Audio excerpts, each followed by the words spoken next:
এবার আমি নিটটাকে ক্র্যাক করে ফেলবো, তারপরে এই বাড়ির গণ্ডি ছেড়ে অনেক দূরে চলে গিয়ে নিজের মতো জীবন কাটাবো। কিন্তু ভাবছি চুজ করবো কোনটা, মালদা মেডিকেল কলেজ নাকি কলকাতা মেডিকেল কলেজ, সে দেখা যাবে, ওকে রেজাল্ট আসুক। শোনাই, তোর রেজাল্ট এসেছে নিটের, এবারও হলো না। কি? আমি তোকে আগেই বলেছিলাম এসব আর করিস না। অলরেডি 4টে অ্যাটেম্প দিয়ে ফেলেছিস, একটাও হলো না। জীবন থেকে 4টে বছর তুই নষ্ট করলি, কি লাভ হলো এখন তোর? মা, তুমি কি পাগল হয়ে গেছো? ডাক্তারটা আমার ড্রিম। আমি ছোট থেকে ডক্টর হওয়ার স্বপ্ন দেখে এসেছি, তার জন্য আমি এত স্যাক্রিফাইস করলাম, তার জন্য আমি আমার লাইফের এতগুলো দিন ওয়েস্ট করলাম। তুমি বলছো আমি ছেড়ে দেবো সেটাকে?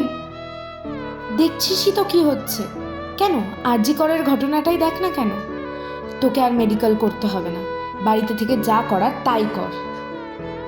মা, সবার সাথে তো সেম সিচুয়েশন হবে, কোথাও লেখা নেই।